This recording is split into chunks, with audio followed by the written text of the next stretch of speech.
It's about that time of day again, folks. Welcome back to your nightly newsletter, boys and girls. Joseph James here. Wednesday evening, April the 20th, 2016. Another exciting newsletter in store for you tonight. We got crude, S&P, gold, and of course the euro. Boy, markets are showing some very strong moves this evening going into tomorrow's session. Crude oil and the S&P are quite bullish. Crude looked really strong today after that beautiful trap low from last night's newsletter, while the gold and the euro are showing tremendous strength to the downside ahead of Thursday's trading session. Before we jump into today's charts and put together a strategy for tomorrow's trading session, we got a bunch of great ideas here for you guys tomorrow, putting all together. Don't forget the only place to find the full-length version of this nightly newsletter is here on our trading blog at sidewaysmarkets.com. If you're watching the video right now on our YouTube channel, don't forget to subscribe to the YouTube channel while you're there. But find the link in the description of the YouTube video, and that will take you over here to our trading blog at Sideways Markets. That's the only place you can find the full-length version of this newsletter video. So follow the link in the description if you're on YouTube, and while you're here watching the full-length video, don't forget to grab your free pass. Come out and join me in the trade room as a guest for a day or two. Join the newsletter mailing list in the lower left-hand corner. That way you'll never have to miss another newsletter video ever again. Download today's charts right below the video. Have those ready for your own trading tomorrow. And of course, over on the right-hand side, don't forget you can join our free trial membership. That'll teach you more about what it means to be a student, our daily routine, the strategies we use, and of course, don't forget, we've always got someone standing by 24/7, 365 to answer all your questions. Another big newsletter for you guys today. Big moves in the market this morning. And of course, another busy day setting up for tomorrow. Tomorrow is Thursday, April the 21st. As you can see here, we got one big block of news tomorrow morning, 8:30 a.m. We got the typical jobless claims report. And of course, we've got the Philly Fed survey at 8:30 a.m. Two big Red Star news reports on the schedule for tomorrow. I always like to remind you guys to sit on those hands, avoid trading 5 minutes before and at least 5 minutes after. Let the dust settle after that news comes out. Remember, we consider news to be noise.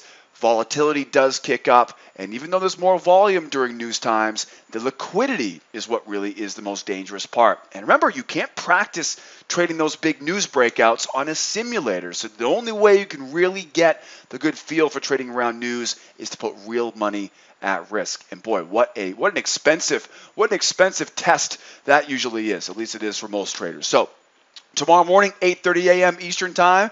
Set your alarm clock or be there with me tomorrow morning. We'll be opening up our trade room tomorrow morning at 8 a.m. Eastern Time. I look forward to seeing you there along with me. Now, boy, oh boy, what a trap low on crude. If you watched last night's newsletter, you know exactly what I'm referring to. Crude oil is bullish this evening after we got that trap low, and with such a strong move higher today, we know the most reliable opportunities will be after a two-legged correction tomorrow. The bull channel tells us this market is clearly bullish, just a little bit bullish, and we've tested the triple up resistance level, which is likely going to retest once more before the sellers have a chance for the reversal. If you look at the recent bear candles coming off the highs, we can see there's clear exhaustion. They got bigger as the price pulled back. That was also followed by a very strong bull candle, which tells us the buyers will likely be retesting the highs before we know more tomorrow. This is a gem of a chart right now. Take a picture. Put this one on the fridge back at home for mom. This is a beautiful chart. As you can see here, we got a couple technical clues to look at tonight. First of all is the bull channel.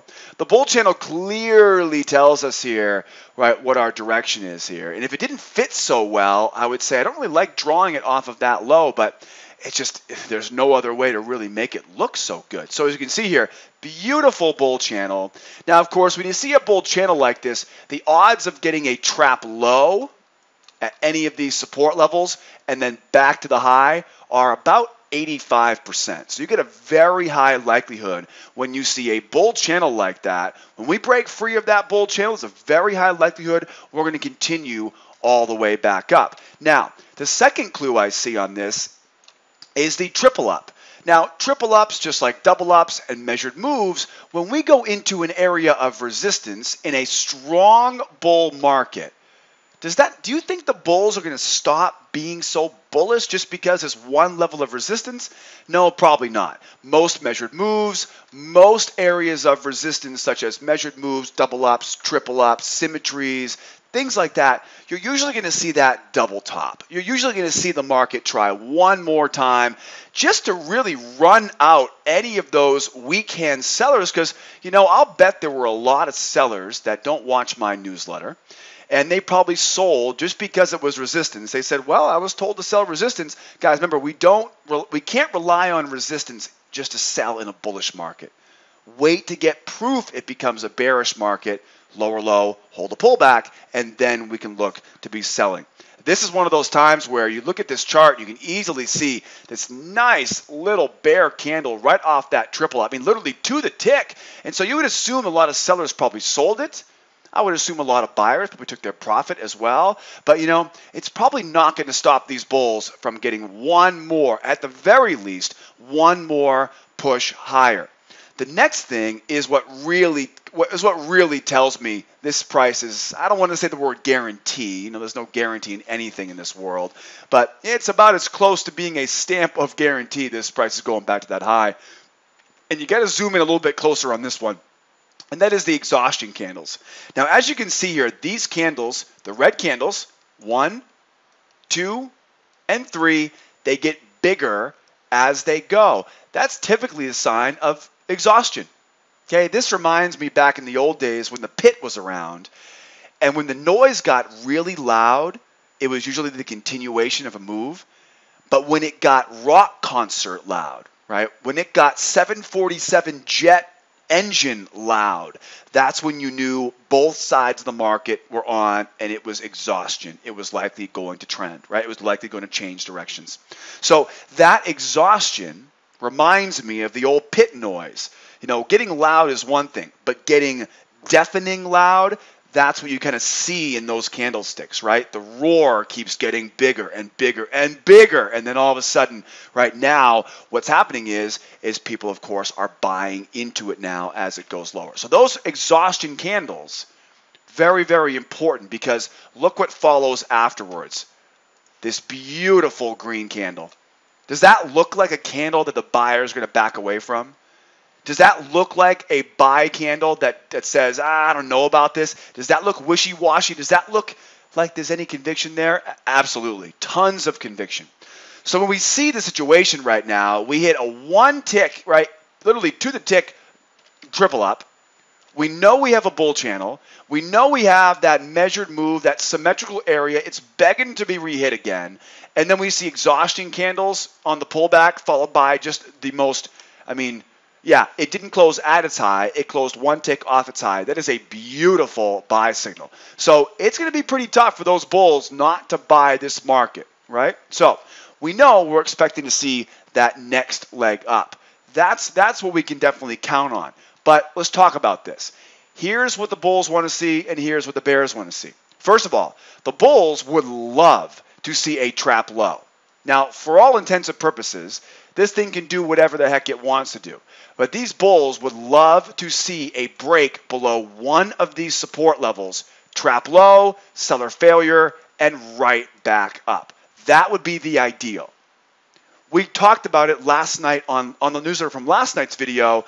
If you recall, that's exactly what we did here, right? That's exactly what we got here. We had that bull channel going higher here, and all we were looking for was a trap low followed by seller failure and then back up. That's all we needed for those bulls to want to get back on the horse again. So that would obviously be the best scenario, okay? That would be the best scenario. And remember, guys, there's no way to really tell which one of these support levels is going to be the one that works. So we wait for proof. Usually, when we get a trap low, it's going to be a two-legged move. Okay, so we'll keep that in mind here. If it doesn't break back to that high, look for a two-legged move, then, of course, into failure, into strength, strength into pullbacks, and then pullbacks back to the high. Failure, as in seller failure. Sellers will try to sell the pullback as this price goes lower. Sellers will try to sell a pullback. If they fail, that's your first chance. It's also the most aggressive. Into the strength. Strength gives you confirmation. The first pullback is the one that's most reliable, and then, of course, up to a new high. That would be the ideal. Now, what if it doesn't? Because this market, the way it looks right now, has potential to be a definite runaway. This thing may run away. Now, first of all, if it does run away, what can we expect? 2 legs up. Markets love to move in twos. They love to move in symmetry. And if we see a real strong move higher and it can hold above the triple up area, then we can expect a symmetrical second leg.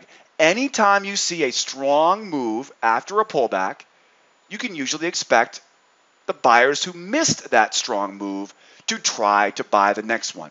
It has kind of a self-fulfilling prophecy to it. Welcome to technical analysis.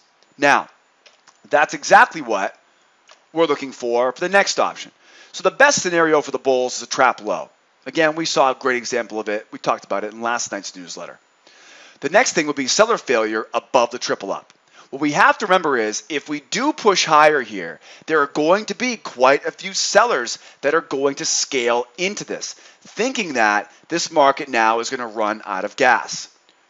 Here's what I'm thinking if I'm a seller. Now, again, I have no interest in selling this market right now, so I'll hope that you wear a helmet if you do the same thing tomorrow.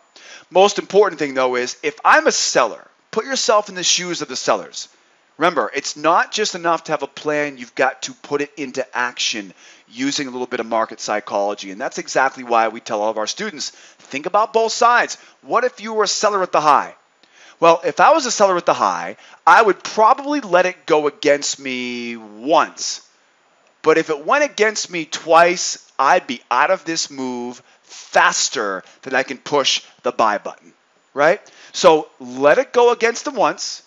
You know, they'll probably sell more if it goes against them once. But if it goes against them twice, that's where they're really going to start feeling that pain and they're going to join the buyers. That's exactly what you want to look for to be an aggressive buyer at the high. We're going to talk a few more of those on gold, for example. Gold's kind of in a similar situation where gold is pegged to the lows right now. And again, we know the best scenario.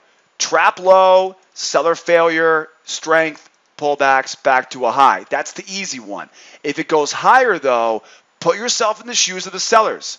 If I'm a seller, I'm going to sell it right here, and I'm going to let it go against me once. I'll probably sell more, right? If I'm a seller at these type of environments right now, I've got a big account, and I'm not keeping my stop just one tick above that high. You're foolish to put your stop one tick above that high because you're going to get stopped out, okay, the vast majority of the time. So sellers are likely to try twice up here to sell that high. If they're successful, then, of course, we know, look for a lower low, hold the pullback, and now you've got the opportunity here to sell it. The reality, though, is it's unlikely at that point to see it go lower at that point. So if it goes against them again, that's the one the buyers are looking for. Above the triple up, 44.27, and after the sellers try twice. Seller failure above the triple up.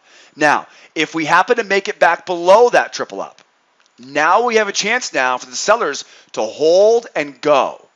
That's going to be the line in the sand because it's going to be support and then immediately it will turn into resistance. Okay, you got a good plan for the buyers. Here's what the bears want to see. The bears want to see buyer failure after a retest of the high, right? So here's what the bears want to see. The bears want to see it try to hold above that triple measured move. Buyers try to buy the pullback and it fails. The bears are going to be watching this triple up area because they know that as this price goes higher, buyers will try to buy a pullback. If they get trapped below that triple up and they fail, they know where the stops are going to be and they're going to try to sell into it. Okay, that's what I'm talking about when I say buyer failure after a retest of the high. Obviously, the next one is going to be if we get a lower low and we can hold a pullback because then it becomes a bearish market. Okay, so we roll over, lower low, hold a pullback, and go. Remember, a bullish market is meant to be bought, not sold. If you want to sell a bullish market, and I know you're going to laugh at this, if you want to sell a bullish market, how do you sell a bullish market? After it becomes a bear market. I know, it sounds so elementary, but that's the truth. That's the truth. Okay, how do you eat an elephant?